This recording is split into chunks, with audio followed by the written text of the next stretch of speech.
Hello and welcome back to the Franchise Growth Pod. This is Belle, Director of Marketing at AC Inc. And this is a solo episode, a little bit different than what we usually do. If you are a regular listener, you know that we typically do interviews with our team, our clients, our community, talking all about franchise growth and specifically talking about optimizing your field support, unlocking that hidden profitability by optimizing our franchisee performance. So today's episode is going to be a little different than that, obviously, because it is just me on the mic here. And my background is not in franchisee support and franchising, but actually in marketing, branding, messaging. And that is what we're going to be talking about today. So we came up with this topic because this is something we've talked about a lot in the past on the podcast. And I will actually link a couple episodes in the notes if I can about kind of getting started on LinkedIn and personal branding on LinkedIn and the power of the platform, just with how the algorithm works and optimizing your profile and all kinds of really good stuff for getting started as a franchisor and a founder on this awesome platform. But today, the reason I'm on here on the mic by myself today is because we wanted to do kind of a mini episode of just a step above some of the content and the tips that we've given so far. And the reason I'm doing this is because so many of our incredible clients and community members, all of you awesome listeners, have really loved those episodes, find a lot of value in the tips and tricks we give on LinkedIn and personal branding and what it can do for your brand dev as well as your overall brand growth. So that's what we're going to do today. And so my background is, as I mentioned, all in marketing and messaging and branding. And specifically, when I joined the AC team, I think like over 3 years ago now, which is so incredible. When I first started, Angela had an awesome LinkedIn presence, and we really focused on optimizing her content, having a repurposing strategy, focusing in on her messaging, all the things that made her unique. And some of those things, as far as optimizing, taking kind of a level up when you already have a pretty solid foundation on LinkedIn, your profile looks pretty good, you're connected with lots of people, and you're looking for that next step up. So some of those things that we did that helped Angela grow into the amazing personal brand she is today and helped AC Inc. On LinkedIn just overall. Some of those things are what I'm going to be sharing with you today. So I have about 4 tips, and these are, again, for people who have pretty solid profile, pretty solid network. You understand how LinkedIn works. You're looking for the next steps. How do we kind of take the platform to the next level? So first up, it's going to be having a consistent visual presence.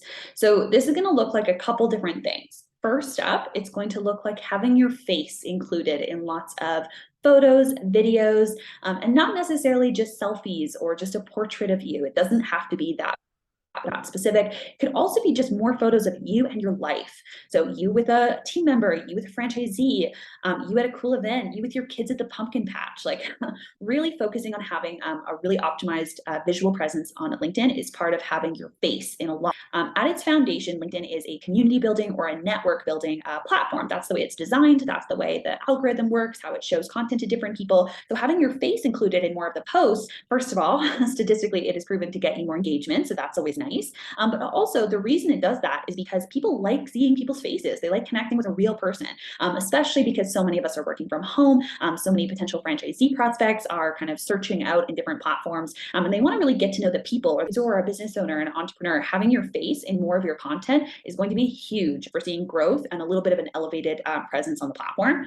But the other part of a consistent and valuable visual presence is the consistency of your fonts, of your colors, of your graphic design. So if you post things like carousels that have like information or education on them, we don't want each of those to look completely different. We don't want them to all be different colors and all have different design styles. We really want people to recognize your content when they land on the platform. So if a post comes up with a specific combination, we want people to go, oh, I know that's Angela's content, or I know that's Belle's content, or whatever. That's going to help them really understand and really recognize your content so much quicker, which will help with that brand recognition over time. Part of how you can do that is, and what I would recommend is, if that's what this is for, me recommending what we do, is having Canva templates set up for things like your carousels or things like your announcement posts or things like that.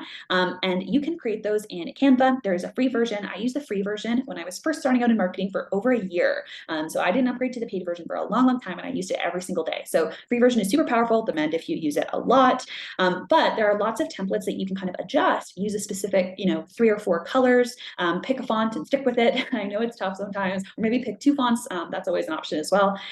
But really just stick with something. And that is also going to help make content creation so much faster, because you're not going to have to create a whole new look every time. You're like, oh, what looks good today? Just sticking with one that you've used before. I know it might feel like you're not being as creative or you're not being as, unique, but actually what it's going to do is help create more of that recognition for your content when someone consistent visual presence. Next thing has to do with actually what we are putting out onto the platform, so your content specifically. And the biggest piece of advice I have is do not try to be an expert at everything. This is something we can all fall into, where we go, oh, I read a blog about this, and now I just really want to kind of put all my content into this topic, or I really want to talk all about this. But then, another day, like, I really want to talk all about this. And we can't be an expert at everything. And realistically, you probably know a lot about quite a few things, which is incredible. And I'm going to kind of tell you how to organize all that expertise and all that value or all that experience, or although without it feeling like people have no idea really what you're trying to post about or talk about on the platform. So content pillars are how we do this. And typically when you put together content pillars, there will be 4, so like, 4 pillars, like holding up the foundation. So that's kind of the idea, but you can have more and you can have less. The idea is that if we pick like 3 or 4 topics or themes of content that you're going to talk about consistently, it's going to mean that, again, people are recognizing and putting it together in their head, similar with the consistent visual presence. It's going to have people recognize Angela's post or Belle's post. They're going to go, oh, I clued in and I know exactly what I'm going to be getting out of this, and I'm excited about it, and I know that that's what I'm wanting to take in right now. So here's an example of what a couple content pillars could look like. I've helped several franchisors put together their pillars, especially if they're looking to use LinkedIn as a personal branding tool, and a friend being the behind the scenes or a look at owning your business concept. And the idea is like, the behind the scenes of your business would kind of be the pillar, or business ownership of this concept, right? That would be kind of the overall pillar. And that's going to include a whole bunch of different things underneath that pillar that you can be posting about. So that could be franchisee testimonials, that could be a behind the scenes of a day in the life, or it could be funny stories from someone's day, or it could be you remembering when you first started this business and kind of what got you excited about it, why you are franchising now. All that kind of stuff can kind of fall into that one pillar. Another type of pillar would be like the education. So let's say your franchise is a home cleaning franchise. So it could be education around how to best clean your home. So that could include, again, a whole bunch of different things, like before and afters of like the house cleaning. It could include products, like what kinds of products are the best to use and why you use the ones you do in your brand or in your concept. So you'll see kind of what I mean. Like there's kind of an overall topic, and then there's a whole bunch of different types of posts or different things you can talk. If you brainstorm, for example, this is what we do. We do big brainstorms every so often of like tons of different content ideas, and that's for social, for emails, for blogs. And then of course we do repurposing and stuff as well, but we do these big brainstorms. And then from there, we want to be able to kind of make sure those fall under one of our pillars. And we know that what we're putting out there is going to be valuable and recognizable as the AC brand. So that's going to be another big tip there, is creating the content pillars and then making sure the content you're talking about fits under one of those things. So I would recommend starting with 3 or 4, not too many more than that, because it can get a bit confusing. But if you want to, you could have more. I've built out a card as well. Okay, so that was number 2. Number 3 is do not follow every single trend you see. So this is not to say the trends are bad. I think LinkedIn content trends are actually super fun. There's been a couple that have been really awesome, and I really like them, and they helped a lot with engagement. And I saw people really, be very creative with them, and it fit really well into their content strategy, and that's awesome. So trends are great. The only thing though about up-leveling or kind of improving your LinkedIn presence is sometimes trends can not really fit super well within your either content pillars or your content strategy, whatever you want to call it, or it just might not really resonate with you. And I think, and also people can get tired of them quick. Leveling our presence, we don't follow every single content trend that comes across our feed. We do follow some, especially if they're fun and they fit really, really well with our brand, but not every single one. And that would be what I would very much recommend for you as well. So an example of this would be, I'm not sure if you have seen a lot of these as well, but I've been seeing so many posts where people go, I asked AI to write this caption as a consumer and as someone who scrolls LinkedIn. And I've seen a lot of people kind of post, like, not hate or anything against them, but just a little bit like, hey, has anyone else been seeing a lot of these posts? So that's the kind of thing where if that doesn't really fit your brand, you don't have to take part in it. That's totally fine. And as long as you're sticking with your content strategy and making sure you're providing lots of value, and value can of course mean, entertaining or educational. You do not need to take part in every single trend that comes across your feed. That is totally okay.